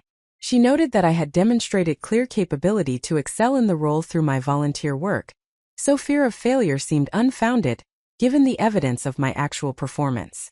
She suggested that perhaps what frightened me more was the possibility of succeeding at something significant, of discovering that I had capacities I had never been encouraged to develop, of building something meaningful that would require me to fundamentally revise my understanding of my own potential. Her observation was uncomfortably accurate. I had spent my entire life in contexts where I was expected to be adequately competent but not exceptional. My parents had taught me that achievements beyond a certain threshold made others uncomfortable, and that true excellence was the province of people like Vanessa who had been designated as special from birth. My professional environments had reinforced these lessons by rewarding reliable competence, while reserving leadership opportunities for people who projected confidence and ambition in ways I had been trained to view as inappropriate or presumptuous. The Creative Foundations position would require me to abandon these limiting beliefs and operate as though I possessed genuine leadership capability and strategic vision. It would require me to make decisions that affected the organization's trajectory, and to stand behind those decisions with conviction, even when outcomes remained uncertain. It would require me to present myself to donors, partners, and community stakeholders as someone whose expertise and judgment were valuable rather than someone who was merely adequately performing assigned tasks. Dr. Chun seemed to understand the psychological complexity of what she was asking me to consider. She shared more of her own history during that conversation, explaining how she had struggled with similar doubts when transitioning from secure academic positions to the uncertain work of building a nonprofit organization. She described the internal voices that had questioned whether she had the right to claim expertise, whether her ideas were truly valuable, whether she was qualified to lead despite having more education and experience than many people in similar roles. She explained that these doubts were not reflections of actual capability, but rather internalized messages from systems and relationships that benefited from her remaining uncertain and deferential. She had learned that confidence was not a prerequisite for taking on challenging work, but rather something that developed through the experience of engaging with challenges and discovering that she could navigate them successfully. She had learned that waiting to feel ready meant never beginning, because readiness was an illusion that served primarily to keep capable people operating below their potential. Then she said something that would echo in my mind throughout the difficult months ahead. She told me that she was not offering this position because she felt sorry for me, or because she wanted to provide charity to someone who needed help. She was offering it because she had observed my work carefully over the past 4 months, and had concluded that I possessed exactly the combination of strategic thinking, relationship-building capacity, and mission-driven commitment that the role required. She was making a business decision based on assessment of capability, not extending personal favor based on sympathy. Her framing shifted something fundamental in how I understood the opportunity.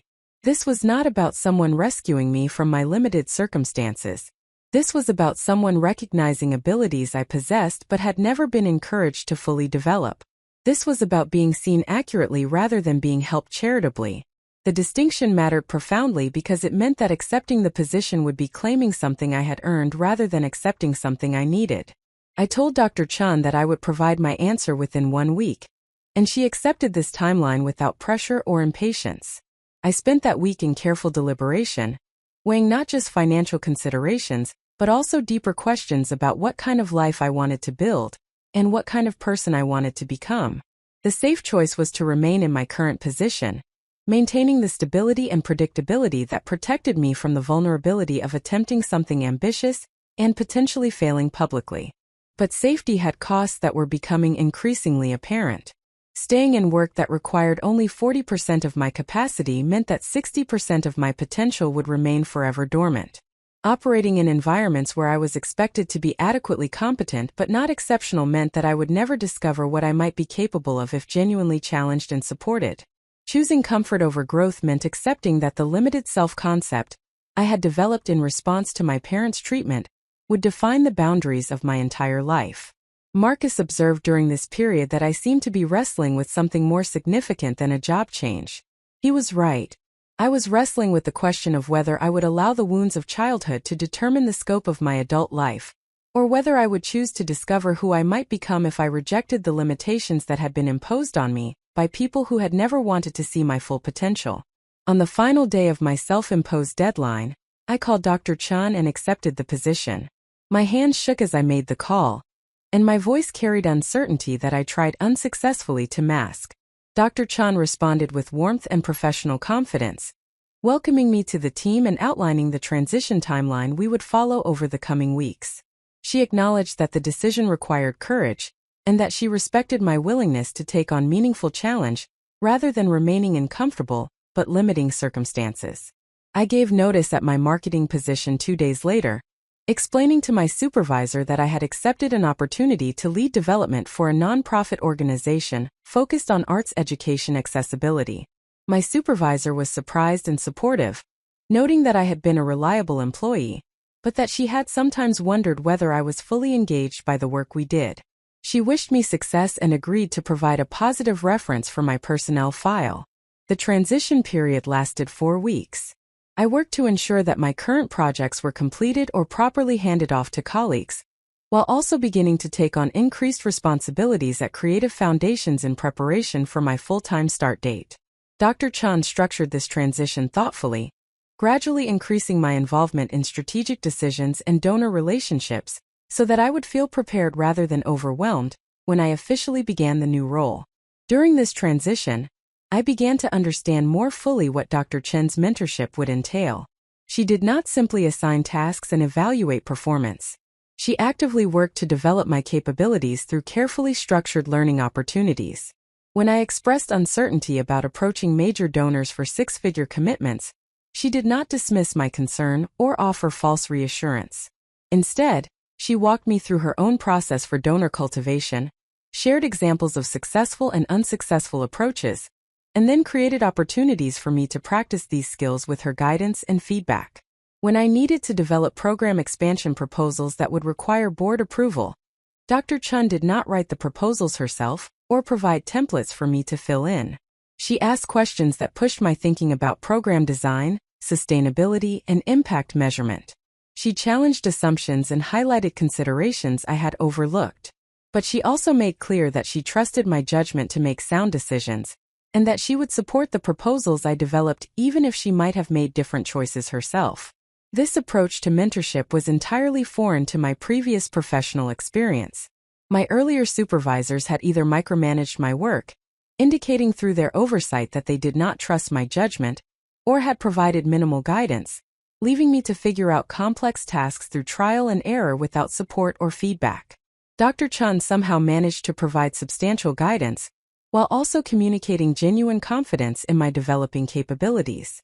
She created a learning environment where mistakes were expected and analyzed for their instructional value, rather than punished as failures. The first major test of my new role came approximately 6 weeks after I officially joined Creative Foundations as Development Director. The organization had been invited to apply for a significant foundation grant that could provide $200,000 over 3 years to support program expansion and operational sustainability. The grant application required a comprehensive proposal including program description, budget projections, impact measurement frameworks, and sustainability planning that extended beyond the grant period. Dr. Chen assigned me primary responsibility for developing this proposal, explaining that grant writing would be a central component of my role, and that this particular opportunity provided an excellent learning experience given the Foundation's reputation for rigorous review and high standards. She offered to review drafts and provide feedback, but made clear that I would be leading the development process and making key strategic decisions about how we position the organization and articulated our expansion vision. I spent 3 weeks developing that proposal, working evenings and weekends to ensure that every section reflected careful thinking and compelling narrative. I researched best practices in impact measurement for arts education programs. I consulted with program staff to ensure that budget projections reflected realistic operational costs. I studied the funding foundation's priorities and previous grants to understand what they valued and how to frame our work in ways that would resonate with their mission. The process was intellectually demanding in ways my previous work had never been. I was not executing someone else's vision but rather articulating a vision that I was actively helping to shape. I was not following established templates but rather creating frameworks from scratch based on research, analysis, and strategic judgment. The work required sustained concentration and creative problem-solving that left me exhausted, but also strangely energized by the end of each work session. Dr. Chen reviewed my draft proposal with meticulous attention, providing pages of feedback that challenged weak reasoning, highlighted missed opportunities, and pushed me to articulate our value proposition more compellingly. Her feedback was direct and substantive but never dismissive or demoralizing. She explained the reasoning behind each suggested revision, teaching me to think more strategically about grant narrative and organizational positioning, rather than simply telling me what to change. I revised the proposal 3 times based on her feedback, and with each iteration I could see the document becoming stronger and more persuasive. The final version articulated a compelling case for investment that connected Creative Foundation's mission to broader research on arts education impact, demonstrated sophisticated understanding of program evaluation and sustainability planning, and presented expansion goals that were ambitious but grounded in realistic operational analysis. We submitted the proposal on the deadline, and Dr. Chen sent me a message that evening thanking me for the exceptional work and noting that regardless of funding outcome, I had developed a proposal that would serve as a template for future grant applications and that demonstrated my capability to operate at a level many development directors never reached. Her recognition of the work's quality independent of whether we received funding helped me understand that excellence was about the standard I held myself to rather than about external validation or successful outcomes. The Grant Foundation notified us 6 weeks later that our proposal had been selected for funding. The award letter praised the proposal's clarity, strategic thinking, and sophisticated approach to impact measurement. The program officer assigned to our grant mentioned during our initial call that our application had stood out among a highly competitive pool, and that the review committee had been particularly impressed by the sustainability planning and organizational self-awareness evident throughout the proposal. Dr. Chun forwarded me the award letter with a message that simply read, "This is what you are capable of when you stop accepting other people's limited assessments of your potential. I am proud of you, and I hope you are beginning to see yourself more accurately." I read that message multiple times, feeling emotions I had difficulty naming. Pride certainly, but also something deeper. A tentative beginning of believing that perhaps I had capabilities that extended far beyond what I had allowed myself to explore throughout my life. The successful grant application created momentum that extended beyond the immediate funding secured. Other foundations began reaching out to creative foundations based on recommendations from program officers who had reviewed our proposal. Donors who had been making small annual contributions increased their giving after receiving communications that reflected the strategic thinking evident in our grant work. Program enrollment continued growing as our enhanced marketing and outreach efforts reached families who had not previously known about our services.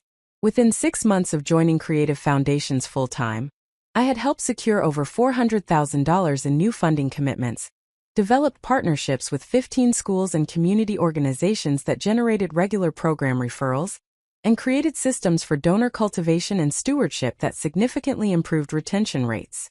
These were measurable outcomes that demonstrated genuine capability rather than adequate competence. But the professional achievements mattered less than the internal transformation occurring through this work. I was learning to trust my own judgment, to speak with confidence about my expertise, to make strategic decisions without seeking constant external validation. I was discovering that the limited self-concept I had carried throughout my life reflected circumstances and relationships that had constrained my development rather than accurate assessment of my inherent capabilities.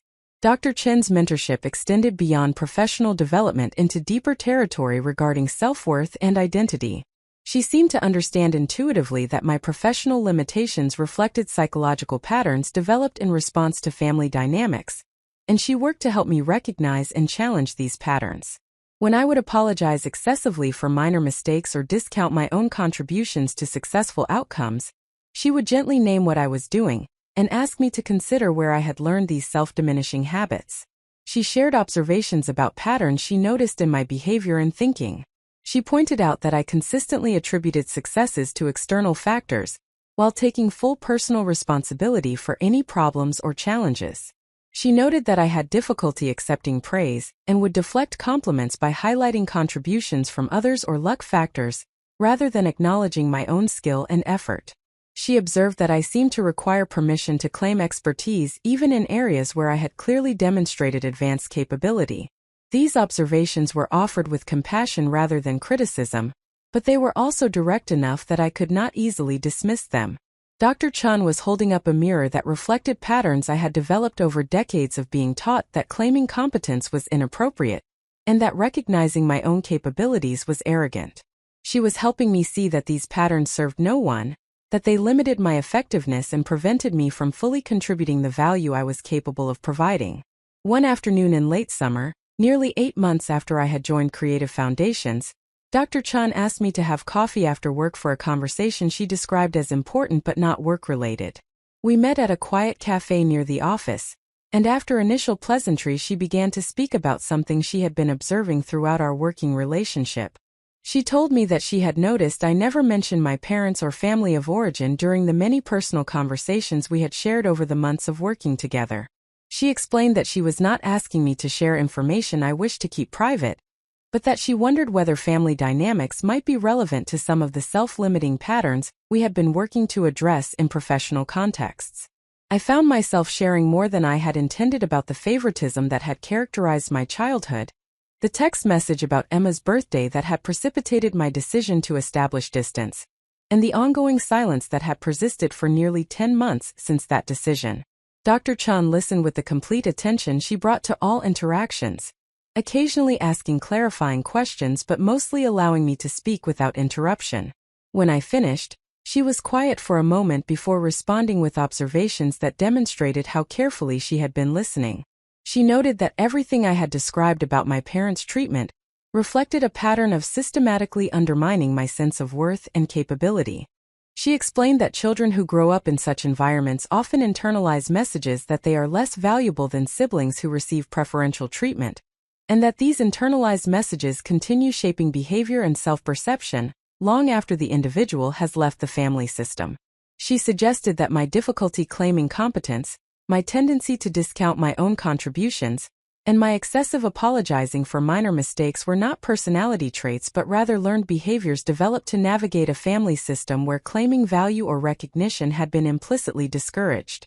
She explained that unlearning these patterns required not just professional development, but also psychological healing from the wounds created by growing up in an environment where love and recognition were distributed unequally, and where one's worth was systematically diminished. Then Dr. Chan shared something about her own history that created even deeper connection between us. She explained that she understood family rejection from personal experience, having been estranged from her own parents for over 15 years due to their refusal to accept her choices about education, career, and marriage. She described the grief of losing family connection, but also the liberation of building a life free from constant judgment and disappointment. She spoke about the chosen family she had created through friendships and mentorship relationships, and how these connections had ultimately provided more genuine love and support than her biological family had ever offered.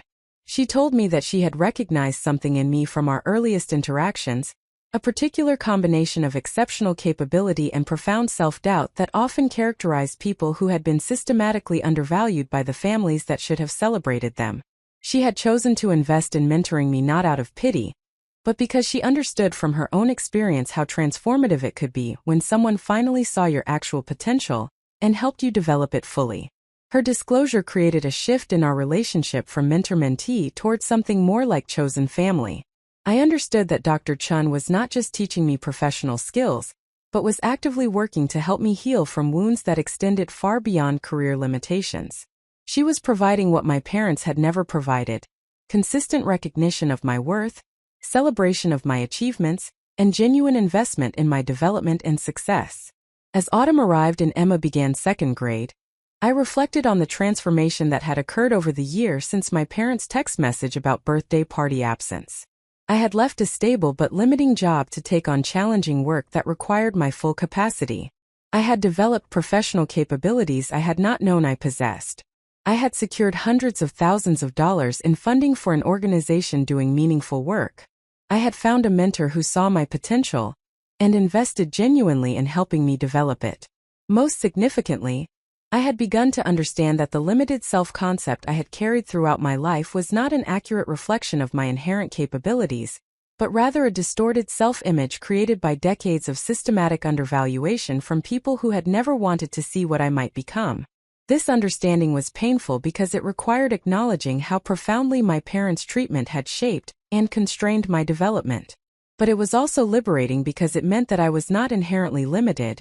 I had simply been operating in contexts that discouraged my full flourishing. The relationship with Dr. Chan had become the most significant mentorship of my life, but I did not yet understand the full scope of what she would eventually help me discover about my family history, my own identity, and the resources that would enable me to finally confront my parents about the consequences of their choices.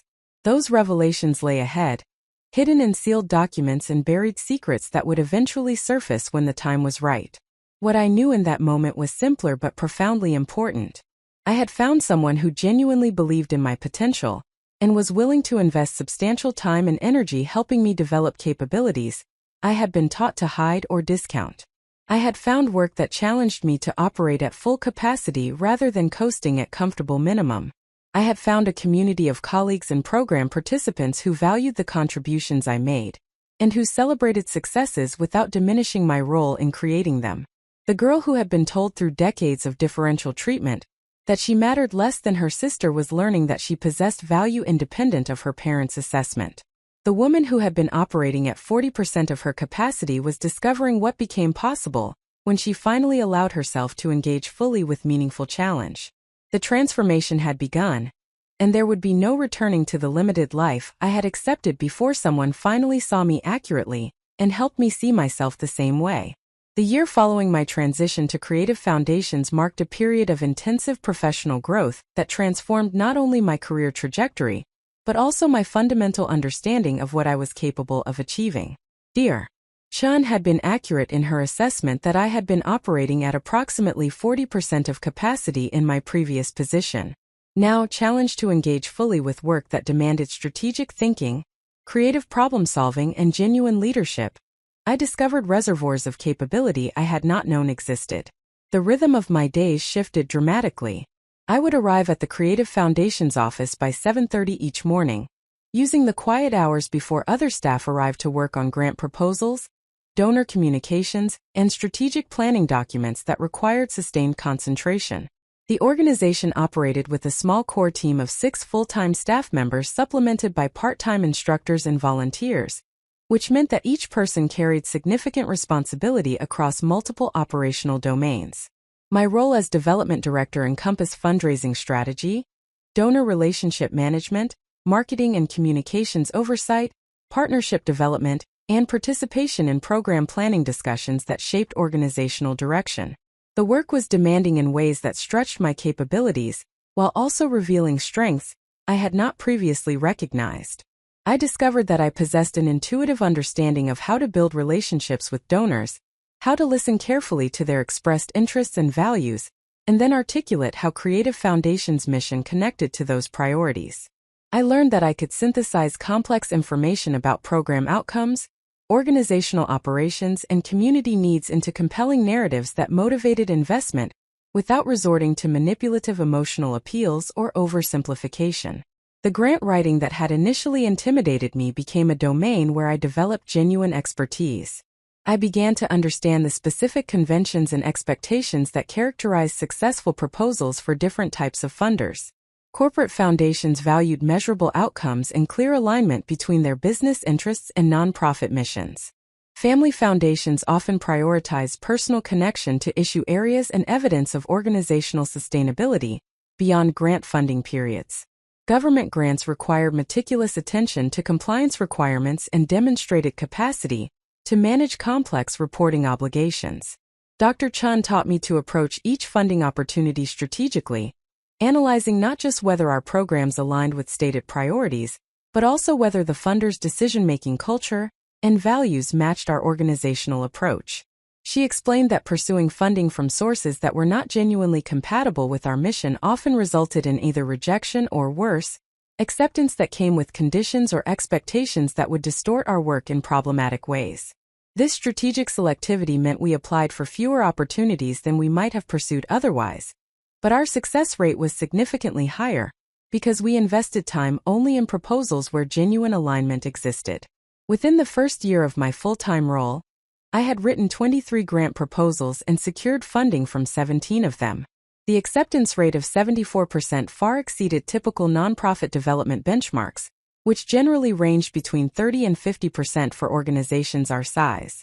The cumulative funding secured totaled just over $800,000, more than doubling the organization's annual operating budget and enabling program expansions that had been conceptual aspirations prior to having resources to implement them. But the quantifiable outcomes represented only one dimension of my development during this period. Dr. Chun was actively working to reshape my professional identity and self-concept through consistent feedback, strategic challenges, and the modeling of confident leadership that did not require arrogance or domination. She demonstrated daily that it was possible to be simultaneously humble about the limitations of one's knowledge, while also being confident in the value of one's expertise and judgment. I watched carefully how Dr. Chun navigated difficult conversations with board members who questioned program decisions, with funders who imposed requirements that seemed disconnected from community needs, with staff members who disagreed with organizational direction. She approached these interactions with a combination of genuine openness to alternative perspectives and clear conviction about core values and principles that were not negotiable. She asked questions to understand others' concerns fully before responding, but she also stated her own positions clearly and provided reasoning that explained her thinking rather than simply asserting authority. This approach to leadership was entirely different from what I had observed in previous professional environments where managers had tended toward either authoritarian decision-making that discouraged input or conflict-avoidant consensus building that resulted in diluted strategies, satisfying no one completely. Dr. Chun somehow managed to invite genuine dialogue while also providing clear direction, to acknowledge uncertainty while also making decisive choices when decisions were required. Watching her navigate these complexities taught me more about effective leadership than any professional development workshop or management book could have provided. Dr. Chun also worked actively to develop my public speaking and presentation capabilities. She assigned me responsibility for presenting organizational updates at board meetings, which occurred quarterly and involved both formal presentations and less structured discussion periods where board members asked probing questions about strategy and operations. Initially, these presentations terrified me. I would prepare meticulously, scripting every word and anticipating every possible question, but would still feel my voice shaking and my mind going blank when actual board members challenged my reasoning or requested additional information I had not prepared. Dr. Chun observed these early presentations and provided detailed feedback focused not on eliminating nervousness, which she acknowledged was natural and often reflected appropriate respect for the significance of the situation, but rather on developing skills to maintain effectiveness, even when anxious. She taught me breathing techniques that helped manage physical symptoms of anxiety. She worked with me on structuring presentations to build in natural pause points that allowed me to collect my thoughts before continuing. She helped me develop strategies for responding to questions I could not answer immediately, acknowledging the limitation directly while committing to follow up rather than attempting to fake knowledge I did not possess. She also assigned me responsibility for representing creative foundations at community events, foundation meetings, and networking opportunities that required articulating our mission and impact to audiences ranging from potential donors to partner organizations to government officials. These assignments were deliberately calibrated to push my comfort zone, without overwhelming my capacity. Dr. Chun would sometimes attend these events with me, providing real-time support and later debriefing to analyze what had gone well, and what I might approach differently in future similar situations.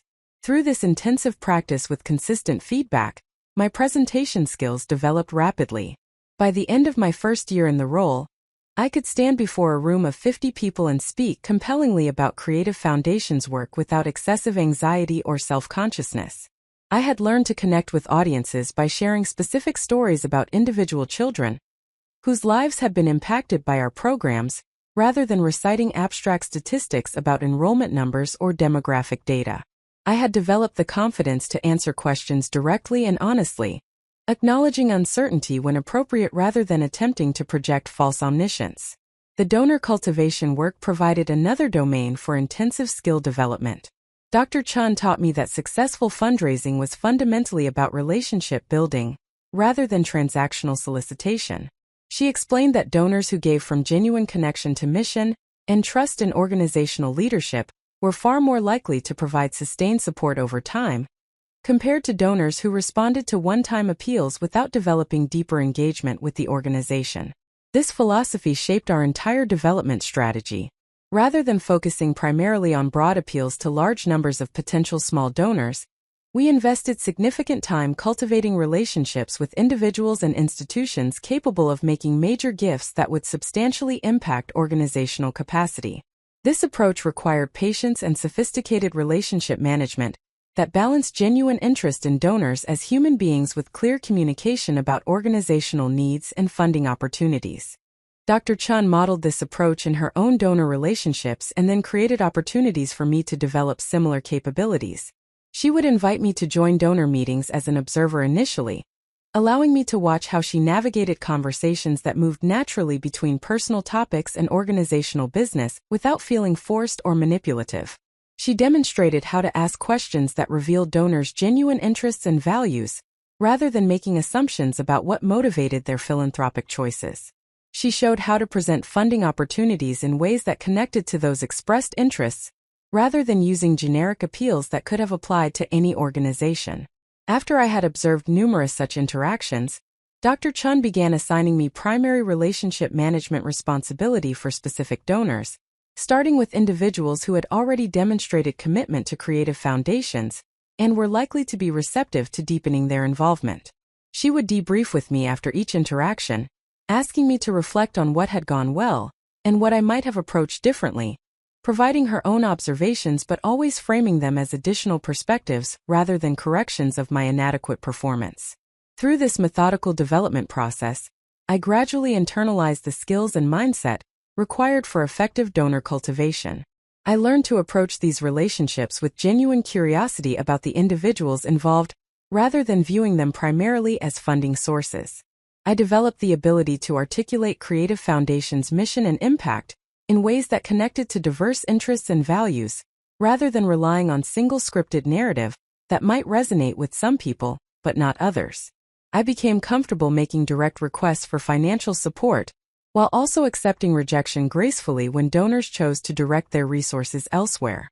The marketing and communications work provided yet another arena for capability development. Creative Foundations had operated for years with minimal strategic marketing, relying primarily on word-of-mouth referrals and basic informational materials that explained program offerings without compellingly articulating organizational mission or impact. My initial volunteer work had focused on developing more sophisticated marketing systems, and now in my full-time role I had authority and resources to implement comprehensive strategies. I worked with a volunteer graphic designer to create visual identity standards that would be applied consistently across all organizational materials. I developed a content strategy for social media that balanced program promotion with storytelling about individual participants and educational content about arts education research. I created template systems for various communication needs that allowed staff members to produce professional materials efficiently without requiring specialized design expertise. More significantly, I began to understand that marketing effectiveness required deep clarity about organizational identity and value proposition. It was not sufficient to simply describe what programs we offered. We needed to articulate compellingly why our work mattered, what made our approach distinctive from other arts education providers, and what specific outcomes families and communities could expect from engagement with our programs. Developing this clarity required extensive conversations with Dr. Chun, program staff, and participants to understand what actually made Creative Foundations valuable beyond generic claims about creativity and self-expression that could apply to any arts organization. Through this process, I learned to think strategically about organizational positioning and differentiation. I began to see that our real value proposition was not simply that we provided arts education, which many organizations did, but rather that we created accessibility to high-quality arts instruction for children whose families could not afford private lessons, that we maintained small class sizes allowing individualized attention rarely possible in school settings, and that we trained instructors specifically in approaches that built confidence and creative agency, rather than focusing narrowly on technical skill development. Articulating this distinctive value clearly in our marketing materials resulted in significantly increased program enrollment among our target populations. Families who might have assumed arts education was financially out of reach began to understand that Creative Foundations existed specifically to serve them. Schools and community centers that had viewed us as just another arts provider began to recognize that we filled a specific gap in the ecosystem of youth development services. Funders who had seen us as one organization among many doing similar work began to understand what made our approach worth investing in beyond simple program replication. The partnership development work complemented the marketing initiatives by building systematic relationships with organizations that could provide ongoing referrals to our programs. I identified schools serving high proportions of students from low-income families and worked with counselors and administrators to create referral processes that connected students who showed interest in or aptitude for creative pursuits. I cultivated relationships with social service agencies serving families experiencing various challenges and established Creative Foundations as a resource they could recommend when parents asked about enrichment opportunities for children. These partnerships required careful attention to relationship dynamics and clear communication about mutual benefit. Schools needed to understand that referring students to our programs would enhance rather than compete with their own arts education offerings. Social service agencies needed confidence that we would treat referred families with dignity and respect rather than viewing them through deficit-oriented lenses. Community centers needed assurance that partnership with creative foundations would strengthen, rather than diminish their own programming. Building these partnerships taught me skills in negotiation, relationship management, and collaborative problem-solving that extended far beyond my initial professional capabilities. I learned to identify potential partners' concerns and interests through careful questioning and observation, rather than making assumptions. I developed the ability to structure agreements that created genuine mutual benefit, rather than extracting value primarily for Creative Foundation's advantage. I became skilled at maintaining relationships over time through consistent communication and delivery on commitments, rather than treating partnerships as one-time transactions. By the end of my second year at Creative Foundations, we had established formal partnerships with 23 schools, 12 community centers, and 8 social service agencies. These partnerships generated consistent program referrals that kept our classes full and ensured we were reaching the populations we intended to serve. The partnerships also provided valuable feedback about community needs and program effectiveness that informed our ongoing program development and refinement. Throughout this period of intensive professional development, I was also learning to trust my own judgment and claim my expertise with decreasing self-consciousness. Dr. Chun had been accurate in her observation that I had developed habits of excessive deference and self-minimization in response to decades of being taught that claiming competence was inappropriate. Now, working in an environment where my contributions were consistently recognized and valued, I began to understand that acknowledging my capabilities was not arrogance, but rather accurate self-assessment. This shift manifested in subtle but significant changes in how I interacted with colleagues, donors, board members, and community partners. I stopped prefacing my recommendations with apologetic language about not being certain or possibly being wrong. I began to present my analysis and reasoning clearly, and then allow others to question or challenge if they disagreed rather than preemptively undermining my own positions. I learned to accept compliments about my work with simple thanks rather than deflecting praise by attributing success to luck or others' contributions. Dr. Chun would occasionally point out when I slipped back into old patterns of excessive self-deprecation or apologizing for having needs or making requests. These gentle corrections helped me develop awareness of habits that had become so automatic I barely noticed them. She would ask me to consider what message I was sending when I apologized for taking up someone's time with a scheduled meeting, or when I downplayed my role in securing major funding that had required months of strategic cultivation work. She also helped me recognize that my past experiences of being systematically undervalued had created hypervigilance about others' reactions and a tendency to overfunction in relationships by taking excessive responsibility for others' feelings and needs. I would work extra hours to ensure that colleagues never felt burdened by my requests. I would manage my communication carefully to avoid any possibility of causing discomfort or disagreement. I would prioritize others' preferences and needs so consistently that I sometimes lost track of my own legitimate interests and boundaries. Dr. Chun explained that while consideration for others was valuable, my pattern had crossed into something unhealthy where I was essentially making myself smaller to accommodate others rather than claiming appropriate space for my own needs and perspectives. She noted that truly collaborative relationships required all parties to show up fully rather than one person constantly minimizing themselves to avoid conflict or displeasure. She encouraged me to practice stating my preferences directly, making requests clearly, and allowing others to manage their own responses rather than trying to control outcomes through excessive self-management. These lessons extended beyond professional contexts into my personal life.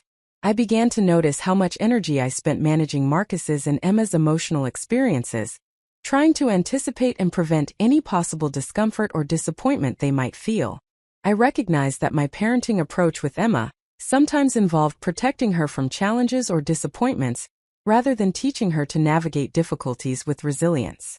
I understood that my marriage relationship with Marcus, while loving and stable, had become somewhat unbalanced by my tendency to prioritize his needs and preferences automatically without considering my own desires as equally valid. Up next, you've got 2 more standout stories right on your screen. If this one hit the mark, you won't want to pass these up. Just click and check them out.